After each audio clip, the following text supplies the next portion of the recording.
तो रुबाब तसा होता, ते कार्य तसं होतं सज्जना हो. अरे राजगडावर महासाहेब जिजाऊ आहेत आणि महासाहेब सांगतात राजा, अरे दिसतो का तो कोंढाणा? हो महासाहेब दिसतो ना.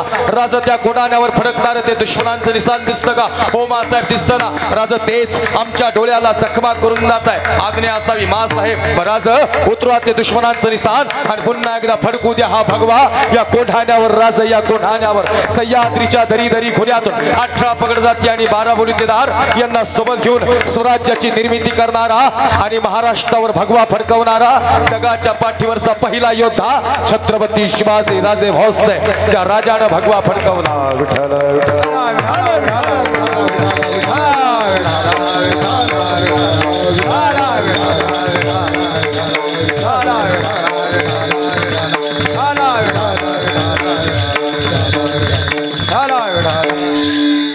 ये ट्रेलर है, पिक्चर अभी बाकी.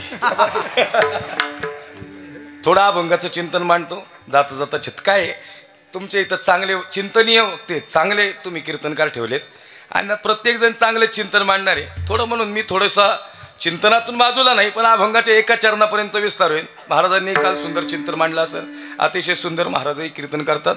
पण आज थोडंसं छत्रपतींवर बोलण्याचं माझी पण इच्छा आहे, कारण की मी त्या भागात आहे. लक्ष देऊ नका सज्जनाव. आणि मी त्या भागातला आहे जिथं किल्ले सिंहगड कोंढाणा आहे. त्या पायथ्याचीच आम्ही माणसं आहोत आणि आपण गड किल्ल्यांच्या या खऱ्या अर्थाने या निसर्गरम्य वातावरणात उभी राहिलेली माणसं आहोत. या मातीची खऱ्या अर्थानं काळ्या मातीची सेवा करणारी आपण माणसं आहोत.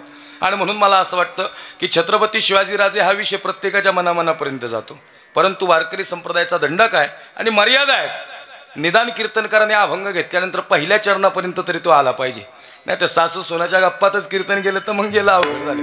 मग काय परत मला बोलावणार नाही तुम्ही. मी म्हणत असतो पुन्हा येईन पुन्हा येईन, लक्ष नाही कसाचे नाव. आणि म्हणून खऱ्या अर्थानं तुकोबारे सांगतात विठोबा आता बरोबर आहे दादा, काहीच करू नको, एकदम बरोबर. नाही जाणार मी मृत्यू लोकात. ज्या मृत्यू लोकात तुम्हाला पाठवतो ना ती लोकले वांगाळेत. चांगलं काम करायला लागले होती मागं वाढत्यात. तुला माहिती नाही देवा, लई स्पर्धा भयानक आहे तिथं. विठोबाने सांगितलं तुका अरे वांगाळ मीच बनवल्यात. टोचणारे काटे नसतील तर चांगल्या माणसांना चांगलं काम करता येत नाही. तुला माहिती आहे, चांगलं काम करायला कुणीतरी पाय आडवामध्ये टाकावाच लागतो तर चांगलं काम करणाऱ्याचं काम चांगलं होतं. तुला जर संकटच नाही आली तर तुझं कार्य तरी कसं होणार? तुका जावं लागल तुला. तुकोबारे सांगता देवा तू म्हणतो म्हणून जाईल बर का, जातो मी, पण 2 गोष्टी तुला द्याव्या लागतील. 1 मृत्यू लोकात मरण देऊ नकोस, आणि 2 जरी या समाजाने त्रास दिलाच तर विठोबा मुराळी म्हणून तुम्हाला घ्यायला आला पाहिजेस. मुराळी समजला नाही? इकडं महिला मंडळ तुम्हाला मुराळी, ओ लाडकी बहीण योजना मुराळी समजला का नाही? काय समजला का मुराळी? अहो तुमच्या हृदयातला विषय मुराळी. काय सांगितलं तुकोबारायांनी? महाराज सांगताय तेव्हा लोक वांगाळे. महाराजांना माहिती तशीच येते. त्यावेळेस लोकांनी संतांना जगू नाही दिलं, नाही जगू दिलं. समाजासाठी संतांनी कार्य केलं, पण समाजाला काय माहिती का तिथं भयानक स्पर्धा आहे हे तुकोबारांना माहिती होतं. म्हणून तुकोबारा सांगतात मुराळी म्हणून तू घ्यायला आला पाहिजे. तेव्हा स्पर्धा एवढी म्हणजे भयानक स्पर्धा. हे सांगायचं तात्पर्य काय माहिती का, सगळीकडेच कोण्याही क्षेत्राचा. म्हणून मी सुरुवातीलाच वाक्य सांगितलं, राजकारणात कमी राजकारण आहे, आपल्याकडे राजकारण जास्त आहे. एकाने जरी ठरवलं कमिटीतल्या की कबीरवाला येऊन नाही द्यायचं, नाही येत कबीर महाराज. कोण जरी मध्ये आला असतं म्हणलं असतं मुसलमानाचा बाबा नाही बोलवायचं सप्त्यात, अहो अजून बी आहे तशी महाराष्ट्रात. आता मला सांगा रक्त कुठलं आहे माझं? लाल आहे. बरं एवढं सांगायला लागले की लोक म्हणतात समतान बंद होता सांगतो. म्हणजे आमचा जन्म जर महाराष्ट्रात झालाय तर आम्ही काय बाहेरून आलो का तेव्हा? काय सांगायचे मला तुम्हाला, आम्ही भारतातले आहोत, आम्ही महाराष्ट्रातले आहोत, आणि आम्ही काय म्हणून माहिती नाही, पण मरताना आम्ही हिंदू म्हणून मारणारे ना, म्हणून आम्हाला कोण्या जातीत आम्ही जन्माला आलो हे महत्वाचं नाही, आम्ही महाराष्ट्राच्या मातीत जन्माला आलो हे महत्वाचं आहे. लक्ष नाही का? जाती ना पूछो साधू की पूछ लीजिए ज्ञान, अरे मोल करो तलवार का पडा रे हिने दोघ्या. सांगायचं तात्पर्य सज्जन हो, आदरणीय खऱ्या अर्थानं सुभाष भाऊंचे माझे फार जिव्हाळ्याचे आणि अगदी स्नेहाचे संबंध. ज्ञानेश्वर असतील, आदरणीय मनीषाताई असतील, खऱ्या अर्थाने ही फार सुंदर कार्य करतात. भाऊंचा खऱ्या अर्थानं माझा फार जुना स्नेह आहे आणि अतिशय प्रचंड बराचसा काळ भाऊंना आम्ही सोबत एकत्र व्यतीत केला. भाऊंचा स्वभाव फार गोड, समाजाप्रती कार्य करण्याची एक वेगळी तळमळ आणि प्रत्येक कीर्तनकारांची आदरणीय सुभाषभाऊ गाडगेंची फार सजन आहो. हे जगद्गुरु तुकोबाराय या समाजाप्रती कार्य करायला आले. ही स्पर्धा सांगितली का? हे सांगितलं पाहिजे. काही गोष्टी कीर्तनात वक्त्याने स्पष्ट बोललं पाहिजे. आनंद महाराज तुम्हाला काय जाणवतं का नाही? इकडे स्पर्धा आहे, लय स्पर्धा आहे, सगळीकडे आहे. महिला मंडळ तुमच्याकडे बी लय स्पर्धा आहे बरं का. एखादी नटून बाहेर निघाली की 4 जणी म्हणतात कुठं निघाली असेल. आता 13व्याला चालली, काय करायचे तुला, कुठं चालली, काय झालं माहिती का? लय प्रश्न लोकांना पडतात. लय म्हणजे काय बोलायचंच काम नाही. आता काय झालं महाराज, मी गाडी घेतली. एकाने मला फोन केला, कबीर बा नवीन गाडी घेतली. म्हणलं घेतली गाड्या? अरे म्हणलं इनोव्हा घेतली. म्हणलं हो. म्हणले 30 लाखाची. म्हणले हो. म्हणले जड जाईल. म्हणलं आता काय डोक्यावर घ्यायची का जड जायला? नाही म्हणले अहो तसं नाही बुवा, हप्त्यावर घेतली का? म्हणलं सप्त्यावर घेतली. काय करायचे तुला, हप्त्यावर घेतली का सप्त्यावर? हे काय झाले, स्वतःचं ठेवायचं झाकून आणि लोकांचं बघायचं वाकून. आपल्या घरासमोर 4 गाड्या आहेत, याचं सुख नाही माणसाला. दुसऱ्यांनी एक कशी घेतली ह्याच्यामुळं पोटात दुखतंय. हे तुकोबारायांना बरोबर माहिती होतं. हे लोक वांगाळेत. विठोबा मुरारी म्हणून तू आला पाहिजेस, मग जाईल बघ या मृत्यू लोकात. कदाचित मुरारी किती कळला माहिती नाही, पण यांना मुरारी कळला नाही. अरे तुमच्या हृदयातला विषय मुरारी. बाप पोरगी म्हणती बाबा अरे लई मोठं लग्न झालं मैत्रिणीचं, 50,000ची साडी अंगावर होती. एवढंच नाही बाबा, अरे लय जबरदस्त मोठं कार्यालय आणि गुलाबजामचं जेवण केलं होतं. खिशात काहीच नाही बरं का बापाच्या. केविलवाना चेहरा केला म्हाताऱ्याने. विचारा असा बघत उभा राहिला. पोरगी म्हणती बाबा काय चुकलं का हो? बाप म्हणतो नाही बाई, त्याहीपेक्षा मोठ्या कार्यालयात तुझं लग्न करील मी. गुलाबजामचं जेवण काय, 2-2 स्वीट डिश ठेवू आपण. 50,000ची साडीची काळजी नको करू. तू ज्या साडीवर बोट ठेवशील ती साडी तुझा बाप तुला घेऊन देईन पुरी. काळजी करू नको. हाय नव तुझा बाप. एवढा शब्द आणि पुरीचे डोळे भरून आले. म्हातारी आतून आवाज देते, लई मोठ्या गप्पा मारू नका, हाय ते कर्ज फेडा आणि मग पुरीचं लग्न मोठं करा. मुराळी सांगतो, मुराळी ऐका ऐका, या जगाच्या पाठीवर काही ठळक प्रेम आहेत, त्यात लिकीचं आणि बापाचं प्रेम आहे. आई तुमच्या डोळ्यात लगेच पाणी येतं बरं का. ही माणसं रडत नाहीत. नाही आम्ही आई रडताना बघितली, पण आम्ही बाप रडताना नाही बघितला. आईला लगेच रडायला येतं, कारण आई पडद्याच्या समोरची कलाकार आहे आणि पडद्याच्या आडचा कलाकार म्हणजे बाप आहे. तो आजपर्यंत कधीच रडताना दिसत नाही. याचा अर्थ असा नाही की त्याला रडता येत नाही, त्याला रडता येतं. फक्त अडचण एवढी ते सगळ्यांच्या समोर रडत नाही. बरं आता मी आईन बाप सांगावं म्हणायला राहिलो बरं का. मी तुझ्यासाठी जीवन जाळलेले आणि तुने नाही पाणी पाजिले, ते सांगा एवढ्या लांबून नाही आलेलो मी. लक्ष देऊन मला ऐका, मला काय सांगायचं आहे. फक्त मुरारी या विषयाला स्पर्श करायचा आहे. आता नुसतं विषयाला स्पर्श केला की लगेच इथल्या लेकींचे डोळे भरून आले. बापा ठेवला का नाही? लय प्रतिकूल परिस्थितीत उभं केला संसार. काहीच नव्हतं तरी विचारा, इथं बसलेल्या 50% लेकींना विचारा, काय मोठा विवाह केला गड्या, काय कार्यालय घेतलं असत, काय त्याची जशी परिस्थिती होती. पोरगीला बाप म्हणतो, पुरी काळजी करू नको, लई मोठ्या घरात देणार मी तुला, तू काय टेन्शन घेती. अरे माझं दारिद्र्य तू सहन केलं ना, पण पुढच्या आयुष्यात लग्न झाल्यानंतर तुला दारिद्र्यात नाही टाकणार तुझा बाप. म्हातारी म्हणती नाही हो परिस्थिती, कशाला खोटी आश्वासनं देताय. खरं सांगू का, बाप कष्टाचा काबाडी ऊस मळ्यात काढतो या, माझा कंठ दाटतो या गोष्टी बापाचे सांगताना. स्वाभिमानी आहे महाराज तो झुकत नाही कुणासमोर. व्याजाने पैसे काढून त्याने पुरीचं मोठं लग्न केलं. आणि ज्या दिवशी पाहुणे बघा आला ना, त्या दिवशी त्याची धडधड वेगळी होती काळजाची. काय म्हणतो माहिती का, कस काय जावाई बुवा, नाक्षारे कराय, गोरापान पोरगा आहे, अरे लय गाड्या घोड्या घरी, लय जिथल्या तिथं 1 नंबर होणार म्हणले माझ्या पुरीचा. आता कस काय दिसतोय, अजून लग्न व्हायच्या आधीच म्हणतो जावाई बुवा. लक्ष देऊ नाही का काय सांगतोय मी. वास्तव कीर्तन सांगतोय. टिप्पण बिपन काढलेलं नाही मी वहीवरून कागदाव. तुमचे जसे चेहरे साथ दिसतील तसं तसं चालत जाणार आहे पुढे. लक्ष देऊ नाही का. लोक म्हणली खरंच दादा लय भारी तुमचा जावाई. आणि खरं सांगू का, म्हातारी म्हणते लय मोठापणा लोकाला सांगू नका, ती पार्टी मोठी, हुंडा कसा द्यायचा ते बघा आधी, आणि मग लोकाला सांगा इथं पोरगी द्यायची. ते म्हणतो तुला काय करायची, मी करल, मला काय करायचे ते. ए बाई तुला पोरग पसंत आहे का, पोरगी लाजली, बाप म्हणतो हिचंच द्यायची, तुला काळजी करू नको, मी हाय नव. खरं सांगू का, त्या रात्री झोपला नाही बाप, नाही झोपला त्या रात्री. म्हातारी म्हणते आज इकडं नाही बघणार का माझ्याकडं, नाही बघितलं.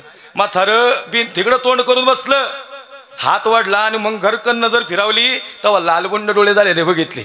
म्हणते काय आयुष्यभर एवढा संसार थाटला हो, लई भांडणं झाली तुमची माझी, अरे लई चिडचिड केली मी, तरी तुम्ही रडले नाहीत, आज का डोळ्यात पाणी आलं. ते म्हणते अगं मला बी माहिती पैसे कुठून आणायचे, नाही माहिती मला, पण मला एवढं माहिती आहे माझ्या लेकीचं कल्याण झालं पाहिजे. ह्या घरात लेक दिली ना, अरे चांगले दिवस येतील तिला, तिने लई दारिद्र्य सहन केलंय माझं, तिच्या मैत्रिणी लई मोठ्या घरात आहेत. लक्ष देऊन ऐक ना. म्हातारी म्हणते तुमचं सगळं खरं आहे. खरं सांगू का, आणले त्याने कुठून पैसे काय माहिती, विचारा बसलेले लेकीला. हा शब्द कधीच खोटा ठरणार नाही. त्यांनी कसं लग्न केलं त्यालाच माहिती. लेकीला विचारण्यापेक्षा बापालाच विचारणं बसलेल्या. अरे ती काय लय मोठं लग्न साहेब, काय थाटामाटात लग्न केलं. 50,000ची साडी काय पोरीनी बोट ठेवलं आणि ती साडी म्हाताऱ्याने घेऊन दिली. म्हातारा हा शब्द लय भारी बरं कसा आहे. म्हातारा हा शब्द वाईट नाहीये. मी इंस्टाग्रामला व्हिडिओ टाकला आणि म्हातारा आणि म्हातारी उल्लेख केला. एकाने मला कमेंट दिली त्याच्यावर. माझं चॅनल आहे इंस्टाग्रामला कबीर महाराज ऑफिशियल म्हणून. त्याच्यावर एकाने कमेंट दिली त्या व्हिडिओला. म्हणले महाराज म्हातारा आणि म्हातारी कशा पाहिजे म्हणता. मी म्हणलो गाड्या त्याच्यात वाईट मानण्यासारखा काहीच विषय नाहीये. म्हातारा हा शब्द वाईट नाही आणि म्हातारी हा शब्द वाईट नाही. ते म्हातारा आणि म्हातारी नव्हतेच, पण आमच्या चेहऱ्याचं तारुण्य त्यांच्या चेहऱ्यावर सुरकुत्या का पडल्यात माहिती का. आमचं ते शिल्लक ठेवण्यासाठी त्यांचं ते संपवलंय. म्हणून त्याग या शब्दाचा अर्थ माईबाप हे लक्ष द्यायचा. या जगाच्या पाठीवर असा त्याग कुणी नाही केला. आणि मग खरं सांगू का, हा त्या दिवशी मग बापाला लय आनंद, लय आनंद. पण कार्यालयात बापच नाही दिसला. विचारा पुरीला, तुमचं लग्न ज्या दिवशी होतं त्या दिवशी बाप तुम्हाला कार्यालयात दिसत होता का. नाही. त्याची लई गोडधोड. सगळ्या पाहुण्यांना कमानीत जाईन, सगळ्यांचा हातपाय पडीन. हा लोक म्हणतात कसं काय मग लग्न. काही डांबराट पाहुणे ते तसलेच आहेत. ते कुठल्याही लग्नात ती नुसतीच खायला जातात, काही कामाची नाही. ते खायला का हरंदर नेला बार आहेत. ते आनंद महाराज आहेत पाहुणे म्हणतात बाजीत मीठ नाही. आता काय खायला गेलता वैर. त्याने आयुष्यभर उभा केला संसार. अरे त्याला सांग लिकीचं लय मोठं लग्न केलं. लय भारी वाटन त्याच्या अंतकरणाला. अंतकरण दाटून आलं, हृदय भरून आलं.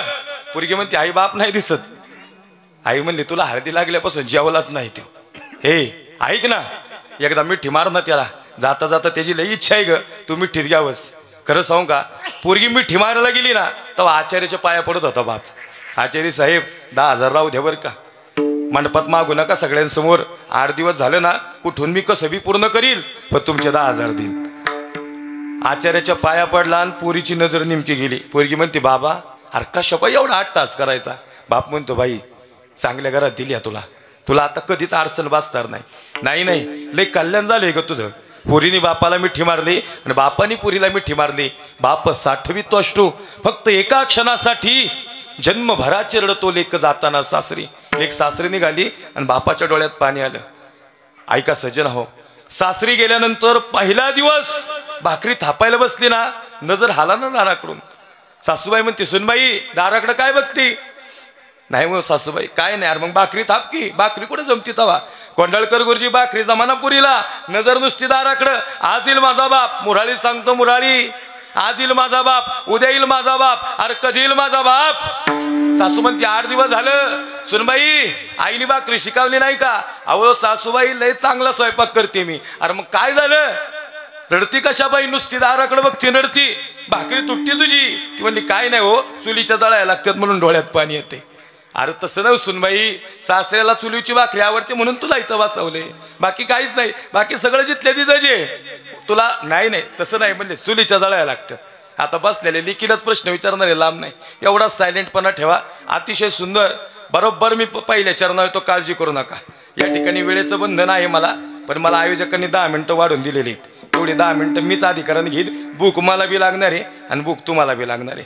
टाचा माझे बी दुखणार आहेत, पाय तुमचे बी दुखणार आहेत. लय पाय दुखायला लागले की लांब करून बसायचं, लय टेन्शन घ्यायचं नाही. मी काय म्हणेन का, मी काहीच म्हणणार नाही. लोक दमलेले असतात, दिवसभर राबून आलेले असते शेतात. आम्ही उगाच तुमच्यावर धाक दाखवायचा आणि मग तुम्ही नाही आले तर आम्ही सांगायचं कुणाला. हे बी गणित असते, लक्ष देऊ नाही का. हा आणि मग सासूबाई म्हणते सुनबाई अरे सांग ना कशा बाई रडती. चुलीच्या जळायला लागतात म्हणून रडती म्हणली. 15 दिवस झालं बाप येईना. खरं सांगू का, हे बापाचा डायबिटीज ब्लड प्रेशर कमी जास्त झालेलं लेकीला माहितीये. त्याच्या पायाला किती चिरा पडल्या हे लेकीला माहितीये. कोणत्या कपाटात कोणत्या कप्प्यात डबी ठेवली ना गोळीची हे लेकीला माहितीये. पुन्हा कोण नाही सांगू शकत, पोरगी सांगू शकते. ऐका अंतकरण दाटून आलं. खरं सांगू का, अरे 8 तास काम करणारा बाप आता 12 तास कष्ट करत असेल माझा गड्या. अरे काय होत असेल. मुराळ्याची ओढ लागली, कधी मुराळी. 15 दिवस झालं मुराळी काय येईना, बाप काय येईना आणि लेकीचं हृदय काय थांबाना. सासूबाई परत आली 15 दिवसांनी म्हणती सुनबाई आम्ही लोक चांगली नाहीत का. अरे का रडती. सासूबाई चुलीच्या जळायला लागतात. पुरीला विचारत मी बसलेल्या, चुलीच्या जळायला लागतात म्हणून लेकीच्या डोळ्यात पाणी आहे का बापाची आठवण येते म्हणून. हा बापाची आठवण येते म्हणून डोळ्यात पाणी आहे. एकनाथ महाराज 20 दिवस झालं आणि 21व्या दिवशी बाप दारात उभा राहिला. आज नेमकं बाकरीकच लक्ष दे गेलं, दाराकडे लक्षच नव्हतं. बापाने आवाज दिला, बाई अरे येऊ का घरात? एवढाच म्हणला बाप. धाडकन पोरगी उठली, डायरेक्ट जाऊन कडकडून मिठी मारली.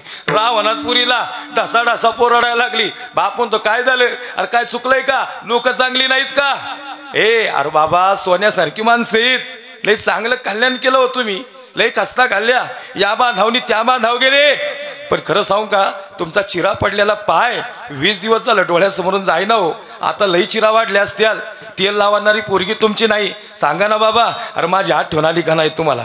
लिकीला बापाची आठवण आली ती, बापालाही लिकीची आठवण आली ती. आता मात्र अंतकरण दाटून आलं, पुरीला राहलं नाही, मिठी पडली. दादा अरे या स्टंपपासून त्या स्टंपपर्यंत जाणारे विराट कोहली, रोहित शर्मा हे वर्ल्ड कपच्या मॅचला कदाचित खेळत असतील. 1 रन राहिला असेल, या स्टंपपासून त्या स्टंपपर्यंत पोहोचायचं होतं. भारताची प्रतिष्ठा पणाला होती, कसा खेळाडू पोहोचल.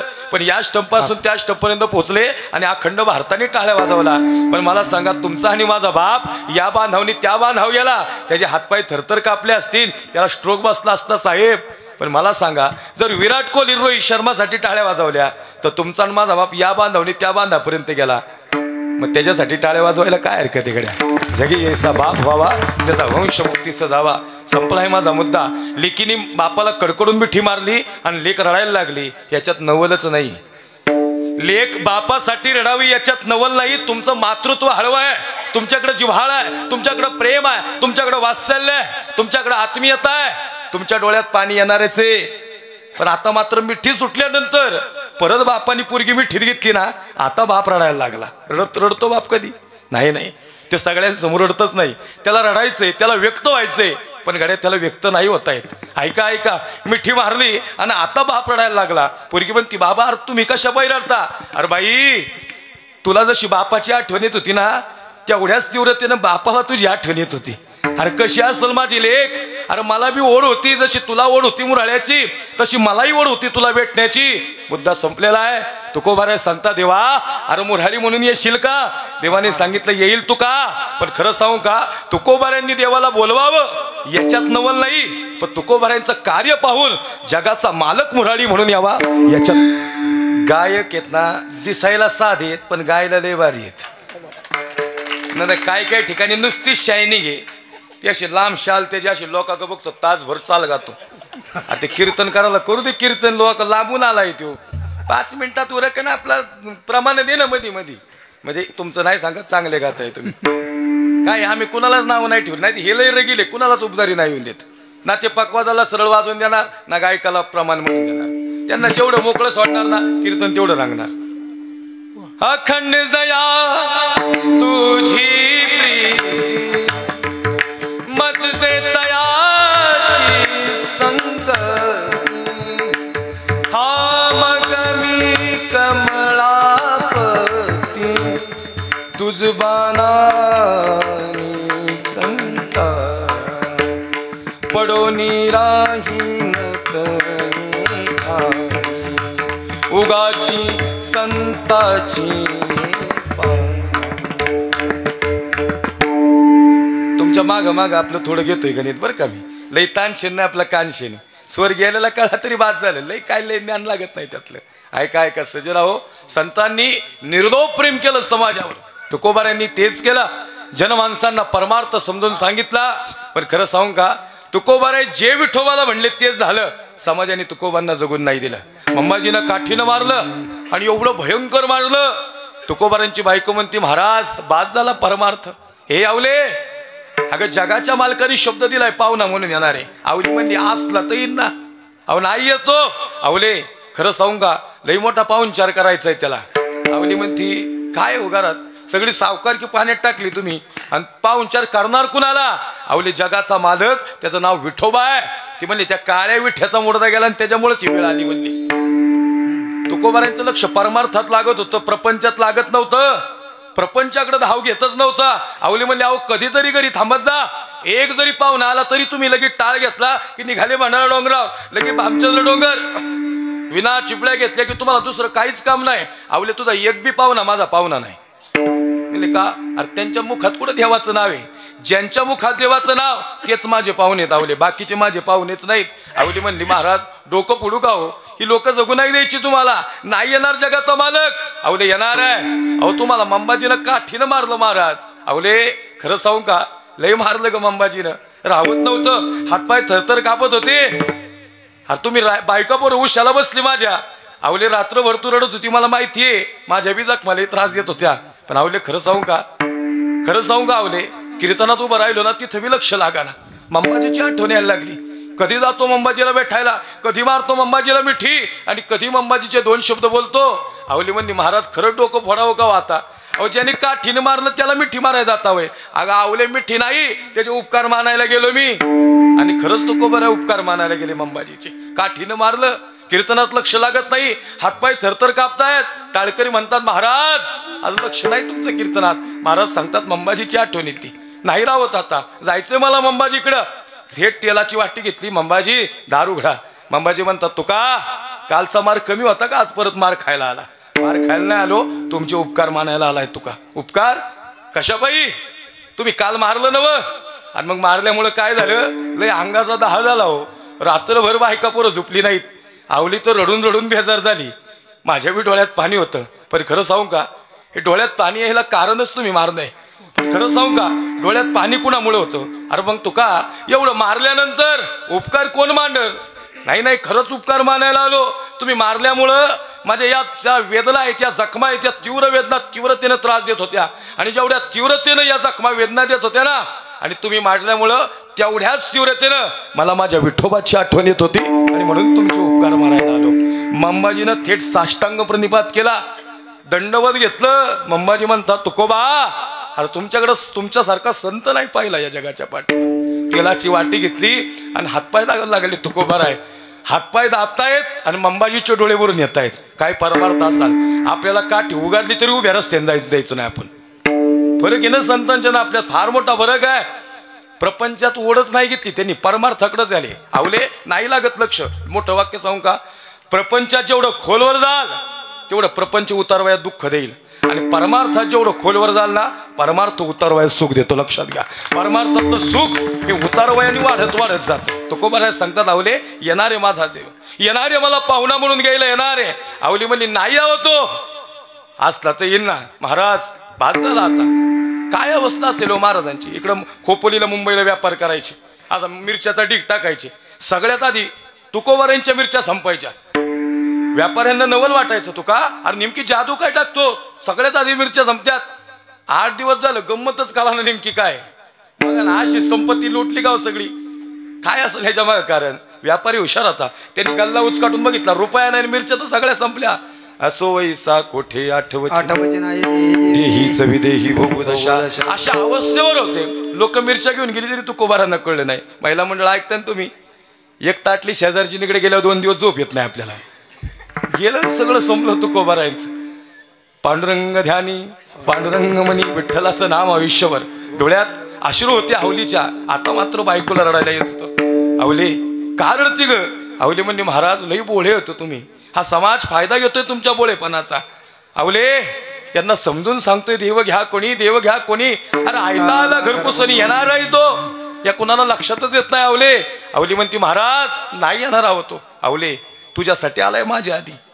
अरे तुझ्या पायातला काटा कोणी काढला. तू आली ना डोंगरावर भाकरी घेऊन, कोण होतं का तिथं. आवली म्हणली होता एक गुराखी. ते म्हणला मी काढतो काटा. त्याचं नाव काय होतं. आवली म्हणली विठोबा होतं. विठ्या म्हणला. आणि आवले तू काय म्हणली तवा त्यो आला. ती म्हणली मी म्हणले काळ्या विठ्याचा मुडदा गेला आणि त्यो आला. आवले तुला खरं सांगू का, 42 वर्षाचा परमार्थ केला ग तुकोबानी, पण या वाटेवर गुराखीच नाही. तुझ्यासाठी गुराखी आलाच नव्हता. खरं सांग ना आवले, अनुभव सांग. आवली म्हणती महाराज खरं सांगू का, पायात काटा रुतला ना, मुखातून शब्द आला, आणि हा काळा विठ्ठल सावळा असा समोर उभा राहिला. आवले सांग कसा दिसत होता. आवली म्हणती राजसकुमार मदनाचा पुतळा, अगदी लई गोड स्वरूप. खरं सांगू का, तो काळा आहे म्हणून जग प्रेमाती. गोरा असता तर नाही, नाही तो काळा आहे म्हणूनच प्रेमाती. लक्षात नाही का. हा राजसकुमार मदनाचा पुतळा, सुंदर स्वरूप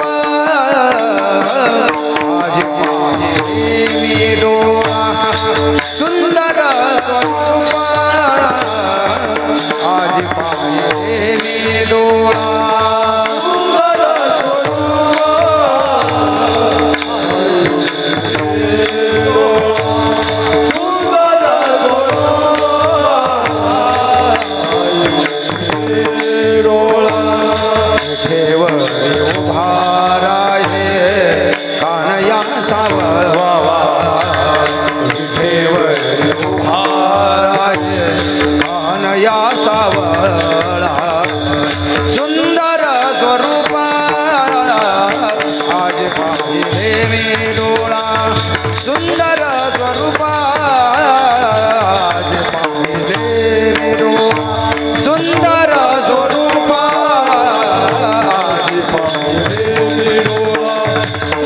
स्वरूप आली माये विनोबा.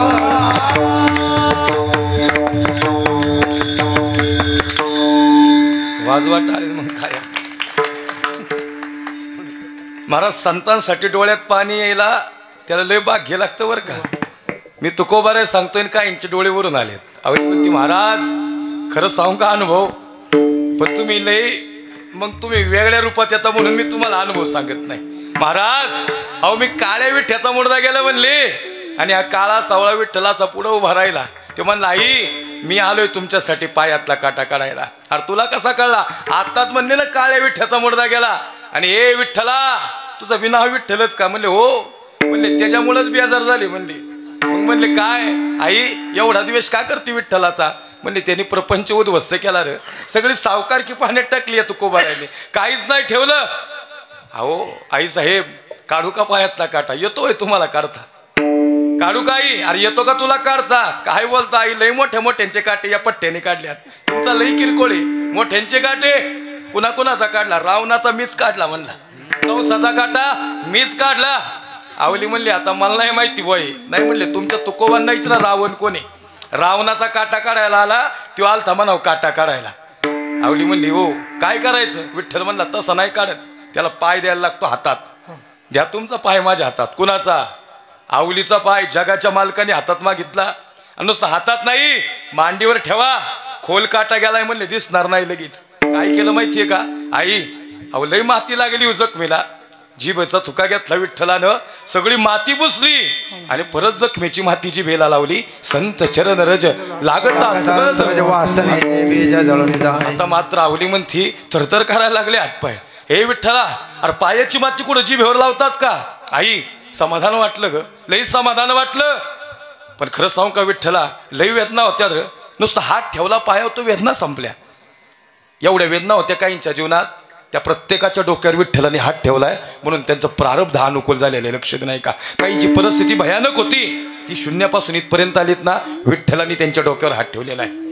असंच नाही जे गणित सज्जन हो. आणि मला असं वाटतं न सांगता तुम्हा कळू येते अंतर. एक ना एक दिवस विठ्ठलाला तुमचं माझं दुःख समजतं. एक ना एक दिवस येतोच. प्रत्येकाचे दिवस सारखे राहत नाहीत, बदलणार आहेत. जसा तुकोबारांच्या जीवनात संयम होता ना, तो संयम आम्ही जीवनात उभा केला पाहिजे. ने जसं तुकोबांना घ्यायला जगाचा मालक आला, एक दिवस जगाचा मालक तुमचं आणि माझं दुःख घेण्यासाठी येणार आहे. हे अबाधित काल सत्य लक्ष नाही का? हे होणार आहे, शाश्वत आहे. आवली म्हणती महाराज आठवलं म्हणून सांगितलं हो. आवले खरंच का ग? पायाचा तुका पर खरंच का? जिभेचा तुका चरणावर चरणाची माती लावली. आवली म्हणते अहो खोटं नाही बोलत, अहो खरंच हो. आणि खरं सांगू का खरंच हात ठेवला तर सगळं दुःख संपलं. आवले तुला सांगू का त्यांनी रावणाचा काटा काढला, तो तुझा काटा काढायला आला ना, तो साधारण गुराकी नव्हता, तो जगाचा मालक होता. माझ्या आधी पाहुणा तुला भेटायला आलता. विठ्ठल विठ्ठल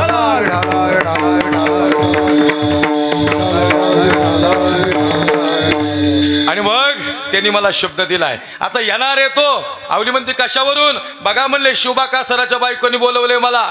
का? म्हणले काय नाही गरम पाण्याने आंघोळ घालणार. लई तुकोबर आहे तुम्ही काकडत काकडत काकड्याला जाताना, आज तुम्हाला गरम पाण्याने आंघोळ घालते. आवली म्हणली फसवणार तुम्हाला. नाही घालणार गरम पाणी. अहो घालणार. आवले घालणार आहे ती मला गरम पाण्याने आंघोळ. गेले तुकोबर आहे बसले आंघोळीला आणि कडक पाणी केलं. आता तुकोबर आहे म्हणता देवा एवढ्या लवकर येणार आहे माहिती नव्हतं. येणारेस माझा आवाज आहे ना जाईना तुझ्यापर्यंत. माझा आवाज गेला का काय नो? हे खरंच तुला दया आली कर परमेश्वरा. बघ गरम पाण्याने आंघोळ घालती. आवली म्हणती गरम पाण्याने नाही आंघोळ घालणार. आवलीला सांगतो आता घरी गेल्यावर. आणि हिने कडक पाणी केलं. तिचा नवरा माळकरी केला ना यांनी. तुकोबार यांनी आता माळकरी आणि वारकरी केला, त्यामुळे तिला राग होता. ते कडक पाणी घेतलं आणि तुकोबारांच्या डोक्यावर टाकलं. जसं डोक्यावर टाकलं नाही एवढं कडक पाणी होतं ते अंतकरणातून इथपर्यंत डोक्यापासून पाठीपर्यंत गेलं आणि सर्वांगावर फोड उभे राहिले. आणि अंतकरणातून आवाज आला जळे माझी काया लागला वन. जळे माझी काया लागला वन. जळे माझी काया लागला वन. वरे केशवा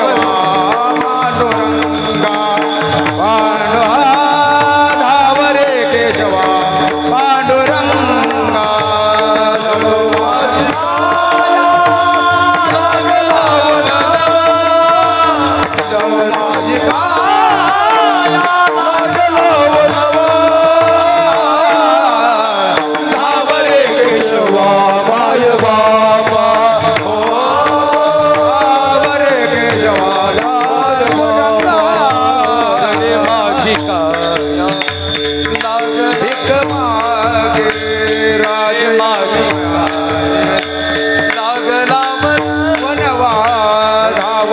केशवा लागला वनवा धाव रे केशवा माय बाबा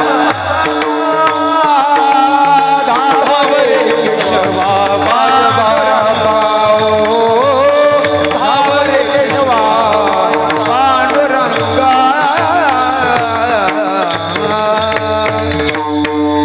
जळे माझी काया लागला वनवा धाव रे केशवा माय बापा आता दिसोने जना ऐसे करा नारायणा. आता नाही राहायचं देवा. अरे काय येत नाही माझा आवाज. गरुडा तू देवाच्या जवळचा आहे, सांग देवाला. मी हाक मारली म्हणून गरुड म्हणला माझी आई मला हिमालयात न्यायला लागली, नाही जमणार म्हणे. तुमचा निरोप तुकोबा नाही पोचवणार. गरुडा काय करू. पाय लक्ष्मीचे हात, लक्ष्मीच्या हातात देवाचे पाय आहेत. लक्ष्मीला सांगा तुमचं काम होईल. तुकोबार आहे. लक्ष्मी आई अरे तू तरी काम कर. लक्ष्मी म्हणली महाराज देव झोपलेत आता. मग आई काय करू. तुका म्हणे शेषा जागे करा ऋषिकेशा. शेषाने सांगितलं आधी लय मारलंय त्यांनी मला कार्य मर्दनात. आता शेपटी हलवली तरी ती मला आणीन, मी काय उठवणार नाही. नाही कळलं का तुम्हाला मारलेलं. चेंडू गेला आणि पेंध्या गेल्या आणि गडबडी झाल्या. सांग पेंध्या हरिताचे पाण्यात गेला कसा सांगना. पाण्यात गेला कसा सांगना. पाण्यात गेला कसा सांगना. पाण्यात गेला कसा हे सांगना. पाण्यात गेला कसा सांगना. गेला कसा सांगना. पाण्यात गेला कसा सांग पेढा हरिताचे. सांग पेढा हरिताचे पाण्यात गेला कसा सांगना. पाण्यात गेला कसा बाई बाई बाई. पाण्यात गेला कसा हे सांगना. पाण्यात गेला कसा हे सांगना. पाण्यात गेला कसा वाजवा. पाण्यात गेला कसा सांगना. पाण्यात गेला कसा हा जीव माझा हा जीव माझा हा जीव माझा हा जीव माझा हा जीव माझा हा जीव माझा झालाय वेडा झालाय वेडा झालाय वेडा पिसा सांगना. पाण्यात गेला सांगना. पाण्यात गेला कसा सांगना. पाण्यात गेला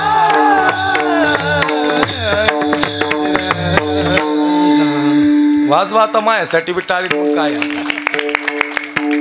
लय बी कीर्तनकार कोरडा नको वाटाय म्हणून प्रमाण द्यायला लागतं एखाद. हा जीव माझा हा जीव माझा हा जीव माझा हा जीव माझा झालाय वेडा पिसा सांगना. पाण्यात गेला कसा सांगना.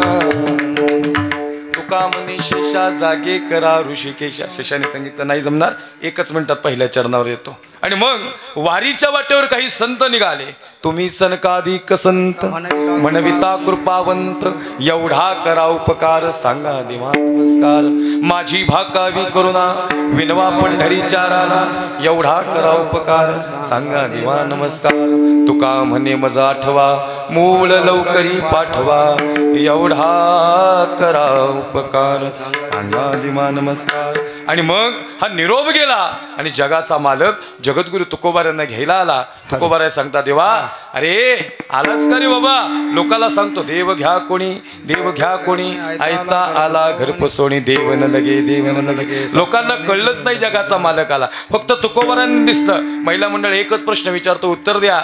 जर सासराजला लई जाच झाला लई त्रास झाला तर आठवण कुठली येते. हा माहेराची ओरिजिनल माहेर कुठले येते का नाही माहेराची आठवण तुकोबांना लय जाच झाला तुकोबा सांगतात नाही देवा आपल्या माहेरा जाईन मी आता. क्या बात आहे, वा. आपल्या माहेरा आपुल्या माहेरा आपुल्या माहेरा आपल्या माहेरा जाईन आपल्या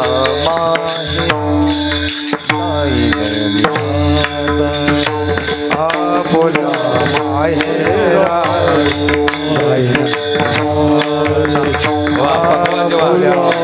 माहेरा निरोपया संता हातिया निरोपया संता हातिया सुख दुःख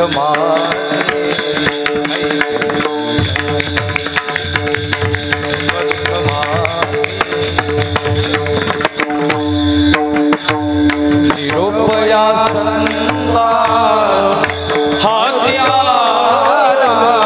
निरुपया संता हातिया सुख दुःख मारे सुख दुःख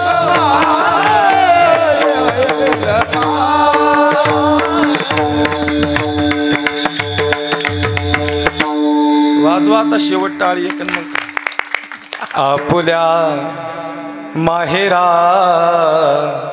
जाईन मिया आपल्या माहेरा जाईन मिया निरोपया संता हातियाला निरोपया संता हातिया आपुल्या वा थोडं वेळेचं गणित आहे त्यामुळे थोडं थांबतो आणि मग जगाचा मालक जगद्गुरु तुकोबाऱ्यांकडे आला तुकोबा सांगतात विठोबा आता तसं जायचं नाही सगळा पाहुणचार केलाय आता घरी यायचं आवलीला सांग आहे का नव तू हे तुका कुणाला दिसणार नाही आता तुझ्यासाठी आलोय फक्त आवलीसाठी आधी चालतो तेव्हा तुला नाही दिसलो आता आवलीला नाही दिसणार तिला हट्टवी करू नको पाहायचा पहिला आला पुरुषोत्तम आणि मग जगाचा मालक जगद्गुरु तुकोबारांनी हात धरला आणि देवाला म्हणले देवा आता घरी चाला बर का आणि देवानं पहिलं पाऊल तुकोबारांच्या घरात टाकलं आणि तुकोबारांच्या मुखात निर्याणकाळ प्रसंगात पाहुणे घराशी पाहुणे घराशी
घरासी आजी आले ऋषिकेशी काय करू उपचार कोप उडकी जर्जर दरदरीत पाण्या माझी रांधेल्या कन्या देवा काय करू उपचार कोप मोडकी जर्जर. अल्पशा बुद्धीना अभंगाचं चिंतन मांडलेलं आहे. थोडं मला छत्रपती सांगायचं सज्जनाव या ठिकाणी मधलं भजन घेणार आहे.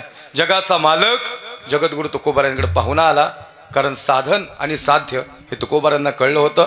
आणि मग 42 वर्षाचा परमार्थ केला. याजसाठी केला होता अट्टहास. शेवटचा दिवस गोडवा आता निश्चिंतीने पावलो विसावा. कुंटलिया धावा तृष्णेच्या पाहुणे घरासी आजी आले ऋषिकेशी काय करू उपचार कोप मोडकी जर्जर. 42 वर्ष परमेश्वराचं नामस्मरण केलं आणि भगवंताचं नाम घेतलं, म्हणून भगवंत तुकोबांना घ्यायला आला. आपल्याला घ्यायला देव येईल का? नाही येणार. देवाच्या चरणाजवळ जायची परवानगी आपल्याकडे. देव आपल्याला घ्यायला येणार नाही, पण देवाजवळ जायची परवानगी आपल्याकडे आहे. याच्यासाठी आम्हाला अखंड भगवंताचं नाम घ्यावं लागल. विठोबा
घ्यायचे का 5-7 मिनिटं वरती चालते ना? काय म्हणजे याच्यानंतर जेवण आहेत ना?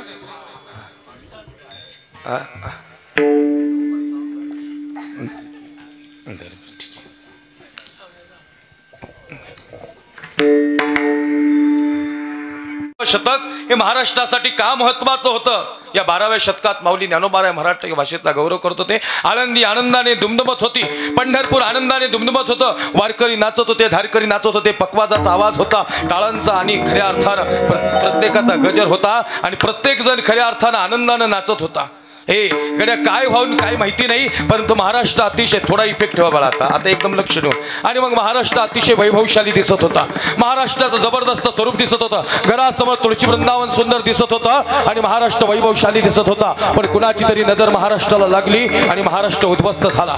महाराष्ट्र उद्ध्वस्त झाला आणि मग महाराष्ट्र उद्ध्वस्त झाला आणि मग 8000 इस्लामिक सत्ता महाराष्ट्रावर धावत आल्या.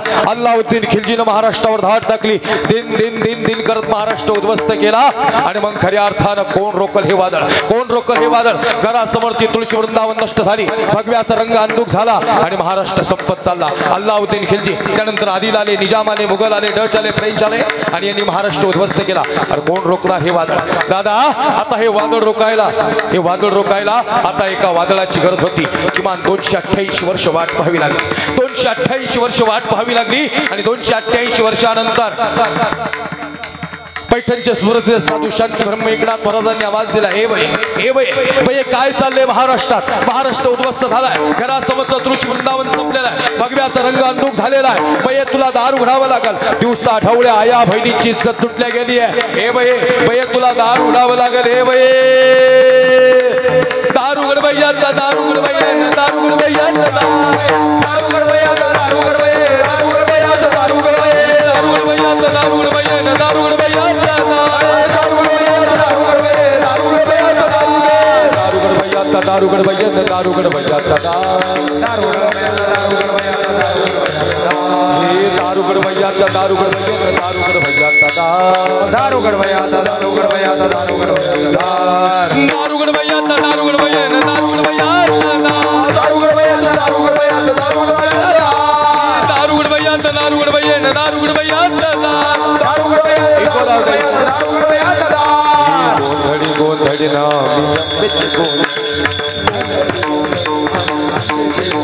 हे गोंधळी गोंधळी ना गोंधळी गोंधळी हे गोंधळी गोंधळी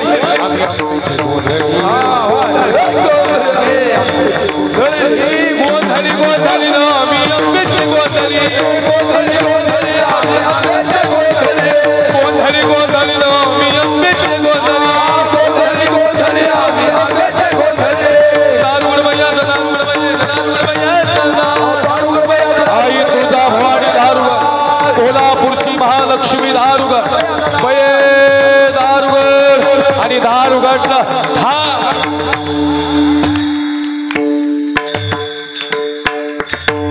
त्रिताल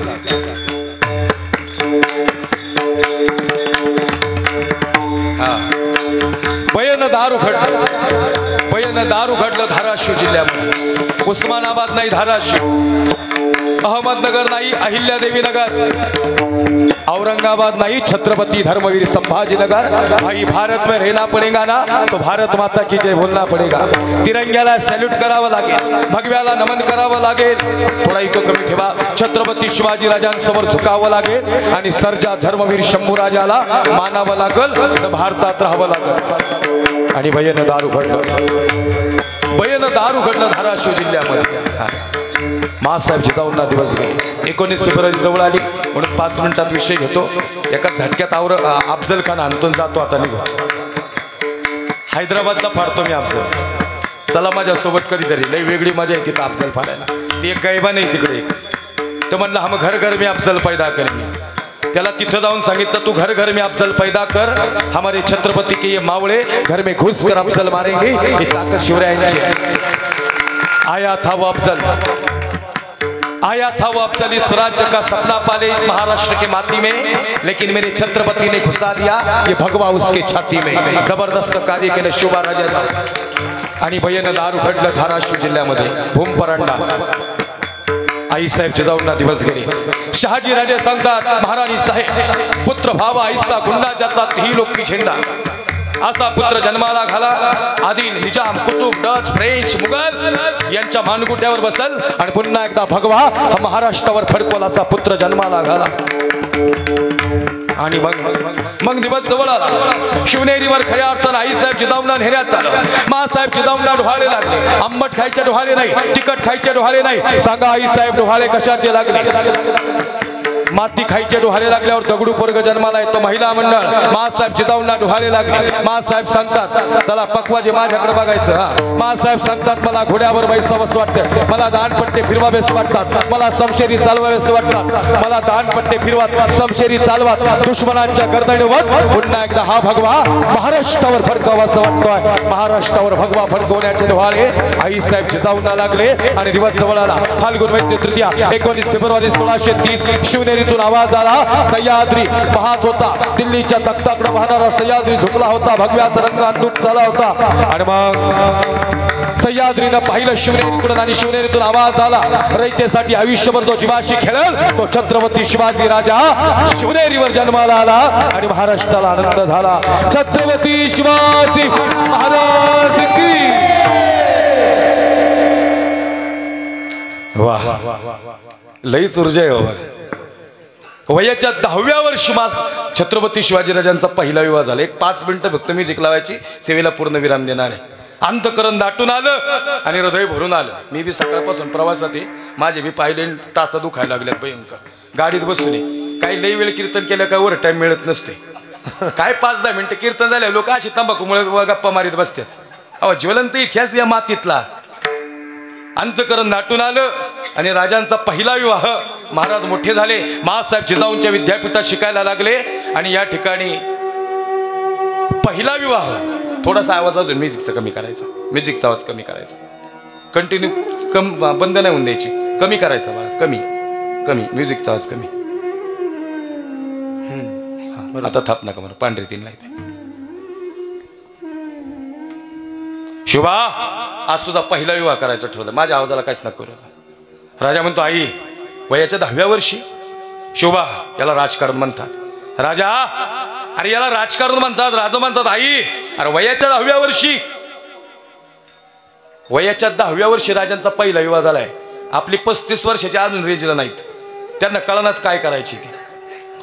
वयाच्या 10व्या वर्षी. आणि लग्न किती झाली महाराज? 8 लग्न झालीत. हम दो और हमारे दो. मग हे शिकायचं काम आहे, राजांकडून 8 लग्न झाली, याच्या मागे राजकारण होतं. शोभा, जर धर्मसत्ता टिकवायची असेल तर राजसत्ता टिकवावी लागते. राजा म्हणतो आई कळलं नाही. अरे 8 लग्न कशा बाई?